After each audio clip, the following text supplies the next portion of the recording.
Existe uma pergunta que ecoa por todos os séculos. Acho que todo mundo pelo menos uma vez já fez essa pergunta. Como é que um Deus amoroso pode condenar pessoas ao sofrimento eterno no inferno? Nesse vídeo nós vamos explorar 5 pontos teológicos sobre esse tema. A primeira visão que eu quero trazer para você nesse dia é a visão do inferno tradicional. E ela é baseada na interpretação literal do que está escrito na Bíblia. E segundo essa perspectiva, o inferno é um lugar físico de eterno sofrimento, conforme a palavra de Deus revela em Mateus capítulo 25, no versículo 46. Essa argumentação ela vai fazer uma equiparação do adjetivo eterno, tanto para aquelas pessoas que foram justas e estarão no céu, quanto para aquelas pessoas que não aceitaram a Jesus como seu Salvador, que não entregaram a sua vida a Cristo, que não reconheceram Ele como sendo o Filho de Deus, ao castigo eterno no inferno. A segunda visão teológica sobre esse tema,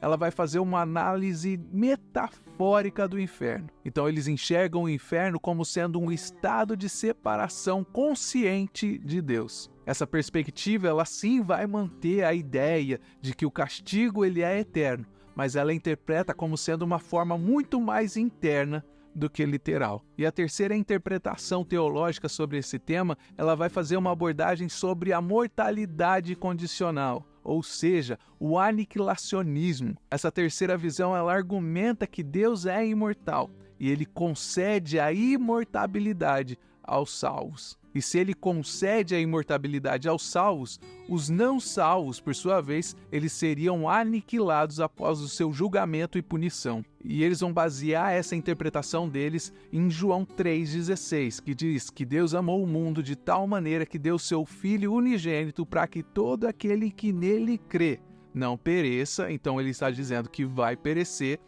mas tenha a vida eterna. Então aquelas pessoas que acreditam em Jesus têm a vida eterna, e aquelas pessoas que não acreditam, elas vão morrer. Então essa linha de interpretação, ela vai defender que a punição ela é eterna no sentido de ser permanente. A quarta visão teológica e interpretação sobre esse tema, ela é aquela clássica do purgatório. E essa doutrina do purgatório, ela é predominante na tradição católica romana. Ela sugere uma purificação após a morte. Como assim? Aquelas pessoas que morreram e não estavam completamente livres do seu pecado, no purgatório, seriam purificadas. E embora a Bíblia não ofereça nenhuma base para essa visão, para essa interpretação, ela oferece a muitas pessoas uma perspectiva de esperança após essa purificação. E por último, nós temos a interpretação do universalismo.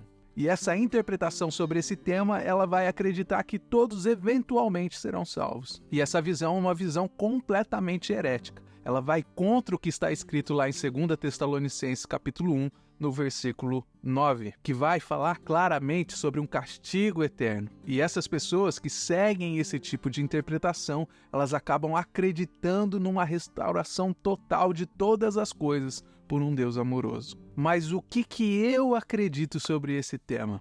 Qual que é a minha posição sobre essas interpretações? Eu acredito que existe sim um lugar de separação eterna que está separado para aquelas pessoas que rejeitaram a salvação de Cristo. Eu também acredito que o amor de Deus é um amor incomparável, mas ele também respeita a nossa liberdade humana. A Bíblia diz que ele está à porta e bate. Se você abrir, ele vai entrar, mas se você não abrir a sua porta, ele não vai entrar e não vai haver um relacionamento com ele, você não vai ceiar com ele.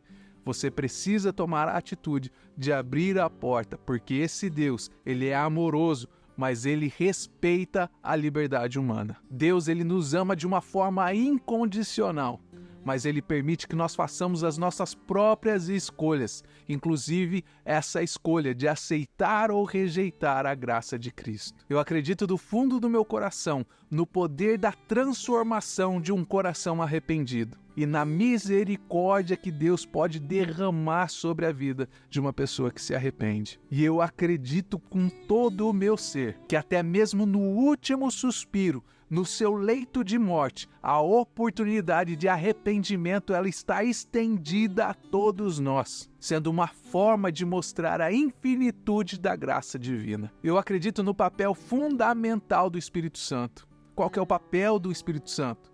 O papel do Espírito Santo é convencer o homem do seu pecado e, a partir daí, trazer a redenção dos nossos pecados e nos deixar limpos diante de Deus. Eu acredito no papel fundamental e vital do Espírito Santo nessa obra de convencimento do homem e redenção do pecador. Eu acredito que o Espírito Santo ele tem o poder de atrair o coração do homem a Cristo. Eu acredito que o Espírito Santo de Deus ele oferece uma chance de transformação e reconciliação entre o homem e Deus até no seu último momento de vida. Eu acredito que o coração de Deus, ele deseja, ele anseia pela restauração de todas as coisas. E eu acredito que a misericórdia dele é capaz de alcançar até os confins da terra. Então, apesar de todas essas interpretações teológicas sobre esse tema, a mensagem central do Evangelho, ela continua sendo a mesma. O amor de Deus, ele é incondicional.